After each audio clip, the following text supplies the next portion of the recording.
Olá, eu sou Rodrigo Belmonte, nós estamos no lacconcursos.com.br e a gente vai conversar sobre um tema de direitos humanos muito interessante. Regras de Mandela. O que são as regras de Mandela? São regras internacionais sobre direitos humanos para presos. Sim, regras mínimas de proteção aos presos no mundo. Pô, cabeça, preso não tem que ter proteção nenhuma, preso tem que se ferrar. Vamos lá, vamos conversar um pouquinho sobre isso então. As regras mínimas das Nações Unidas para tratamento de presos, conhecidas como regras de Mandela. Quando você fala que preso não merece tratamento mínimo, né? A impressão que se tem é que você está pensando apenas nos presos, nos bandidos safados aqui no Brasil, que matam, estupram, violentam, né? Acabam com famílias. Mesmo esses são portadores do direito a ser tratados como seres humanos. Mas eu vou fugir desse ponto porque ele é muito polêmico e muita gente acha que esse tipo de pessoa não merece qualquer tratamento, embora entenda eu que merece. Mas eu vou pensar em outros tipos de presos, presos de guerra, refugiados, pessoas que são perseguidas politicamente porque têm um posicionamento político diferente daquele posicionamento político dominante no país. É o caso do Mandela. Mahatma Gandhi. Você sabia que Mahatma Gandhi, durante a sua existência, ele foi preso diversas vezes porque ele não compactuava com a política da Inglaterra em relação ao seu país? Sim, ele não compactuava. Ele não entendia por que é que o povo do país dele não poderia, por exemplo, produzir e consumir sal e distribuir o sal de forma livre, a preços módicos, porque a Inglaterra dominava o comércio de sal naquela região e cobrava o sal a preço de ouro. E o sal era fundamental para a alimentação daquela gente. Mahatma Gandhi se opôs a isso. Ele desobedeceu civilmente a Inglaterra. Foi preso inúmeras vezes, maltratado, a esposa dele foi presa com ele várias vezes e numa dessas prisões ela morreu, adoeceu e morreu. Quando a gente pensa em regras mínimas para tratamento de presos, nós temos que lembrar dos judeus que foram trancafiados por Hitler durante a Segunda Guerra Mundial, que não praticaram crimes atrozes, que não praticaram crime algum. Nós temos que lembrar da prisão de Guantánamo, que é uma prisão norte-americana dentro de Cuba. É uma coisa irracional isso, né? Cuba não tem uma relação legal com os Estados Unidos e ainda assim os Estados Unidos têm uma área de terras dentro de Cuba que ninguém pode chegar nela. Os cubanos não podem chegar nem perto dela. E nessa área mantém-se uma prisão que não respeita os mínimos direitos de quem quer que esteja ali.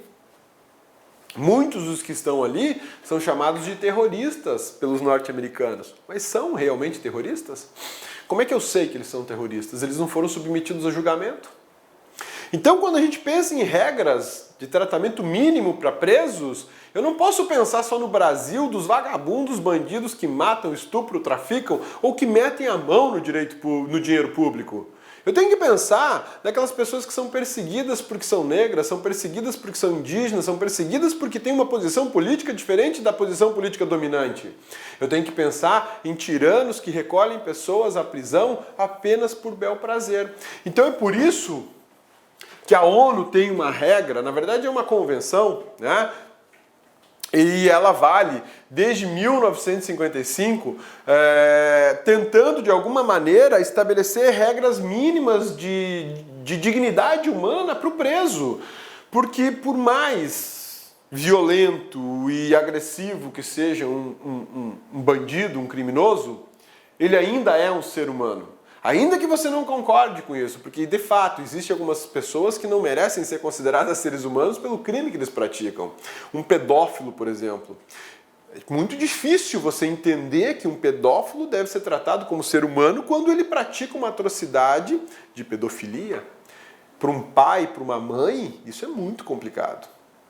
Eu não teria dó algum em arrancar a cabeça de um pedófilo que encostasse em meu filho. Uai, meu filho? Não dá. Mas por conta de reações como essa, é que a ONU se apresenta e diz: deixa o Estado cuidar disso, porque senão nós vamos promover mais violência. Né? E aí aparecem regras para tratamento de presos, né? Consiste num conjunto de normas, aqui ó, as regras mínimas possuem natureza de soft law. Soft law, como é que eu posso... A soft law, ela não chega a ser uma lei.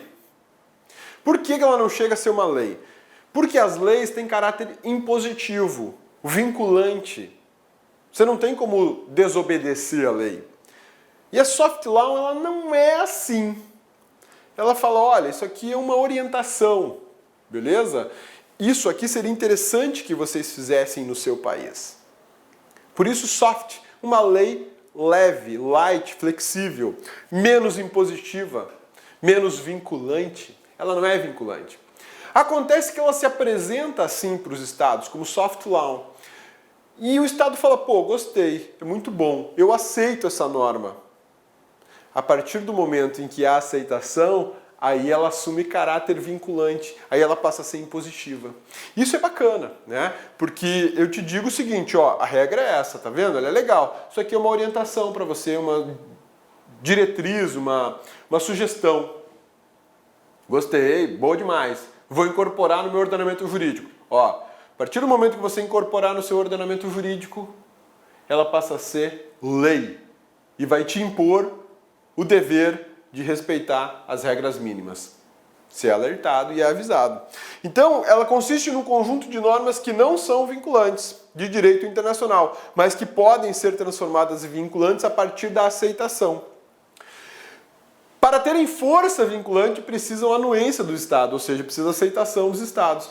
As normas espelham diversos direitos dos presos previstos em tratados, como, por exemplo, direito à integridade física e psíquica, igualdade de liberdade de religião, direito à saúde, entre outros. Boa parte dos direitos previstos nas regras de Mandela estão no artigo 5º da Constituição da República de 1988. Sim, respeito à integridade física e psíquica de todo preso é garantia constitucional, está lá no artigo 5º da Constituição de 88.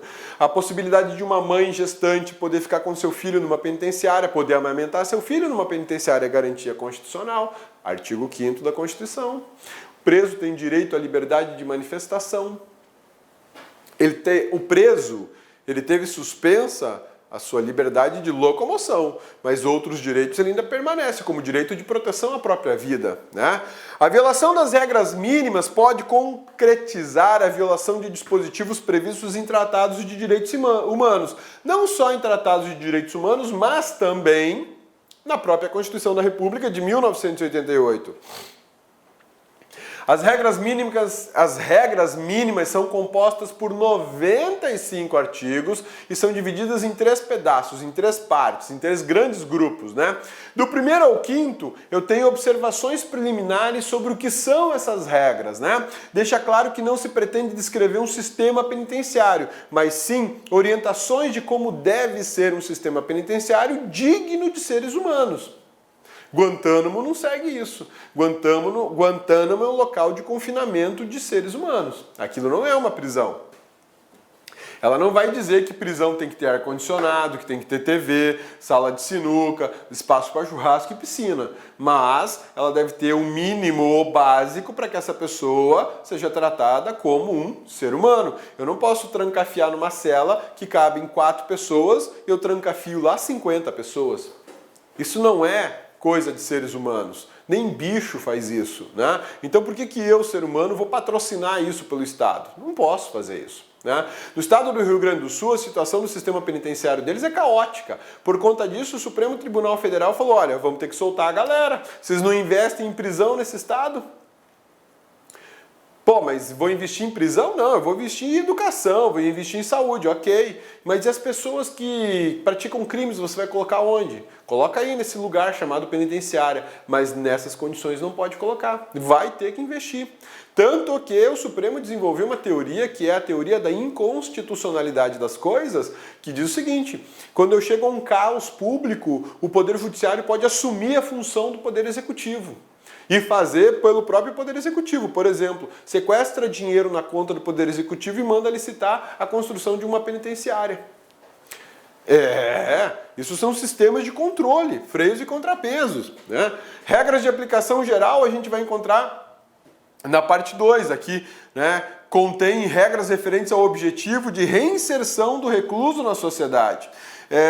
Tem que tomar muito cuidado com essa ideia de reinserção na sociedade, porque se eu reinserir a pessoa da sociedade que ela veio, do meio que ela veio, talvez eu reinsira ela no meio criminoso que produziu ela, né? Então isso tem que ser observado com muito cuidado. Regras aplicáveis a categorias especiais. Existem presos que são doentes mentais, existem presos que ostentam uma condição especial porque são portadores de necessidades especiais, existem presos que estão presos aguardando a condenação. Eles não foram condenados, estão presos provisórios, eles precisam de um tratamento diferenciado. E existem presos sem acusação. Como assim, cabeça? Não há acusação alguma, ele está preso porque, sei lá, alguém não gosta dele dentro do poder público e deu um jeito de prendê-lo. No Brasil isso é mais difícil, mas existem países no mundo em que o simples desafeto pessoal de um delegado, um juiz... Olá, meus amigos, minhas amigas, e aí, gostou do grande professor Rodrigo Belmonte? Professor Rodrigo Belmonte, professor fantástico aqui do Lá Concurso, preparou este curso de Direitos Humanos especificamente para a galera da PM Bahia 2017. Meus amigos, minhas amigas, vocês podem ficar tranquilos. Se você assistir todas as aulas do grande professor Rodrigo Belmonte, eu tenho certeza absoluta que você, lá no dia da prova, você vai lembrar do professor Rodrigão e vai ter condições de fechar essa prova aí, se Deus quiser. Meus amigos, faço um convite para vocês. Se você quer continuar assistindo o restante dessa videoaula, então convido vocês aí a acessar nosso site laconcurso.com.br, laconcurso.com.br, e lá nós temos o curso completaço, o restante dessas videoaulas, mas todas as aulas da PM da Bahia. É um curso aí super competitivo, um curso que eu tenho certeza que vai satisfazer as suas necessidades de preparação. Esse concurso nós temos aí 2.000 vagas, é uma grande oportunidade. Venha estudar conosco que você não vai se arrepender. Sabe por quê? Porque nós aqui do Lá Concurso vamos fazer de tudo para que você saia satisfeito, super satisfeito com nossa prestação de serviço. Bacana? Olha, um forte abraço, fique com Deus e espero vocês aqui no LAC. Fui! Clique LAC.